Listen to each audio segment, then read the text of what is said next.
السلام عليكم ورحمة الله وبركاته. أهلا بكم في قناة أسرار المطبخ المصري. النهاردة إن شاء الله هنعمل مكرونة كده سهلة وسريعة وبسرعة تتعمل، ما بتاخدش وقت وما بتاخدش مجهود ولا أي حاجة خالص، وطعمها تحفة تحفة تحفة. هنعمل المكرونة باللحمة المفرومة بس كله مع بعضه، مش هنحتاج بقى إن احنا نعمل إيه، نعمل مواعين كتير بقى ونطلع ونحط في الفرن كتير وكده. بصوا المكرونة والموتزاريلا اهو، بصوا من جوه عاملة ازاي، الجبنه سايحه واخده حقها. يلا بينا على طول نعمل المكرونه باللحمه المفرومه بالطريقه السهله والسريعه، ونبدا على طول ونقول بسم الله ونقول الفيديو اتعمل ازاي. هنا اول حاجه بسلق المكرونه، بصوا 3/4 سوا، يعني 9 دقايق، مش هكتر. تمام، هي كده خلاص قربت، عشان انا عايزاها تستوي مع الخلطه بتاعتي اللي احنا هنعملها. هنا حطيت فرمت 4 بصلات حلوين وحطيتهم في الحله بتاعتنا. هحط عليهم زيت، كميه زيت حلوه كده،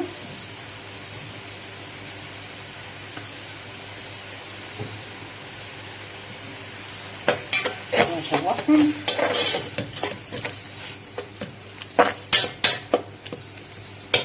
لحد ما تتبل معايا البصل خالص. كده شوحت البصل مع الزيت، هنزل عليه بمعلقه ثوم صغيره صغيره مش كبيره.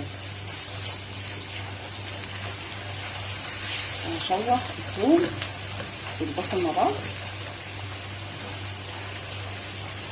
لحد ما ياخد الثوم التشويحه بتاعته. كده اتشوحت معانا البصل والثوم، هنزل عليهم باللحمه بتاعتي الكميه اللي انت عايزاها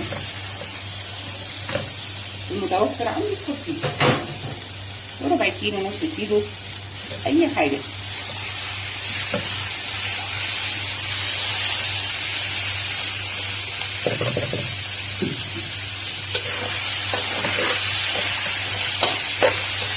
هنشوح بقى اللحمه مع البصل والثوم. هنحط بقى التوابل بتاعتنا. عندنا هنا نص معلقه من بهارات اللحمه، عندي نص معلقه صغيره من كل حاجه، فلفل اسود، وعندي كمان ربع معلقه من الشطه، ما تكتريش الشطه عشان متبقاش سبايسي قوي على الولاد، وكمان ربع معلقه من الكمون، وهنا عندنا معلقه صغيره من الكزبره الناشفه، بحب الكزبره،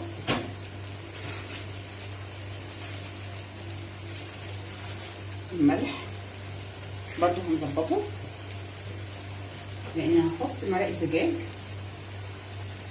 مكعبين مرقه او 3. ادي كده 1،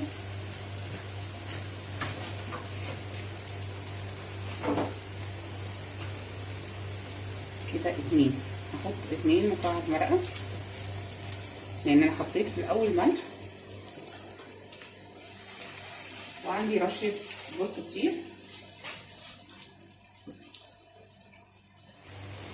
هنرش رشه من جوز الطيب،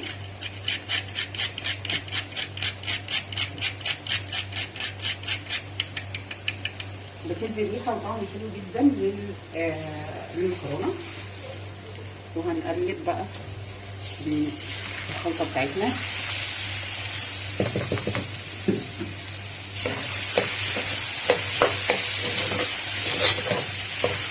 هنشوح اللحمه مع التوابل بتاعتنا في الاول.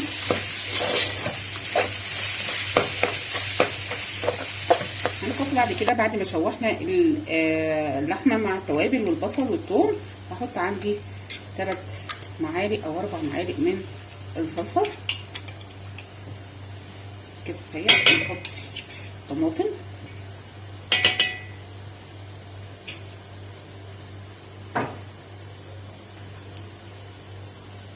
عندي هنا هحط شويه صويا صوص بتدي لون طعم حلو جدا للمكرونه وكمان طعم، وشويه دبس رمان،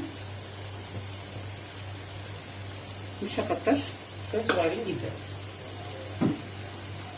وهقلب تقليب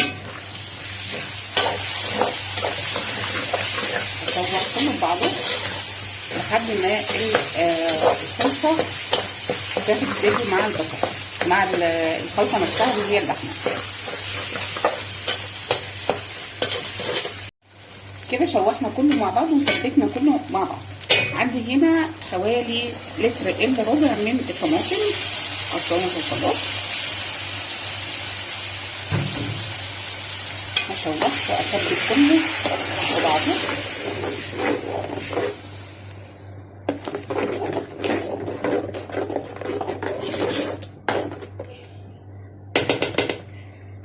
هجيب شويه ميه صغيرين قوي مش كتير.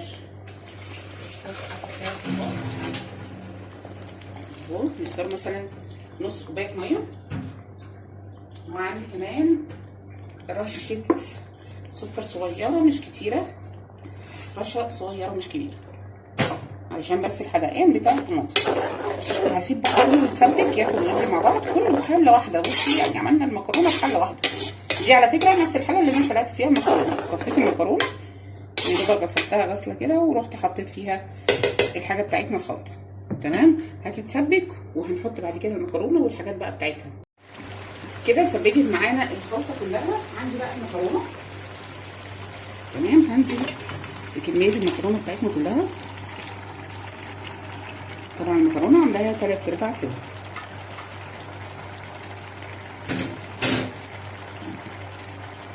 وهقلب بقى وهي لسه على النار.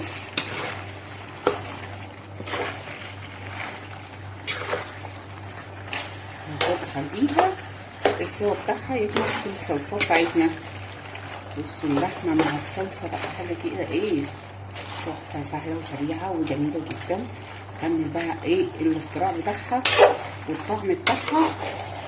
بدخلها الفرن زي ما بتجيبيها من بره بالظبط. الطعم بتاعها هما بيعملوا بالظبط كده، يعني بيسووا كل حاجه بره وبيخلطوها بره وبعد كده يحطوها في طواجن وعلى الفرن ياخد بس يا دوبك وش. بس كده هنطفي عليها ونحطها في صينيه وبعد كده هندخلها تاخد وش مع الجبنه بتاعتها بقى. والف هنا وشفا. كده نزلت المكرونه بتاعتي كلها في الصينيه، كل حاجه فيها المكرونه واللحمه والخلطه بتاعتنا كلها. تمام. هنفرد بقى الصينيه بتاعتنا كلها كده.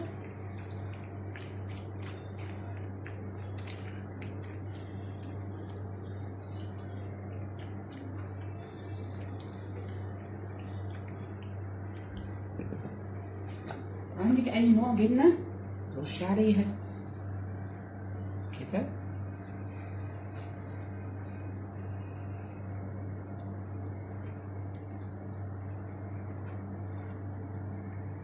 وتحت الشوايه وخليها شويه في الفرن، يا اما في الفرن العاديه مش مشكله، هي هتسيح معاكي الجبنه.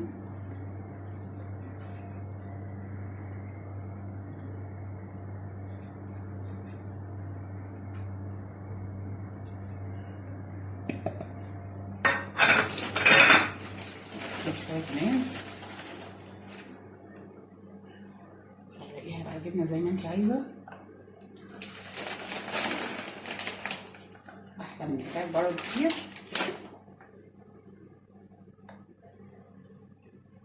الجبنه كانت في الفريزر فمتجمده شويه.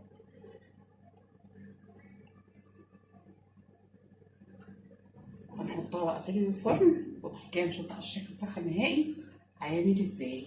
كده المكرونه بتاعتنا جاهزه وزي الفل. بصوا بقى يا دوبك بس شمعت الموتزاريلا خليتها ساحت، ما اديتهاش وش ولا احمرار خالص.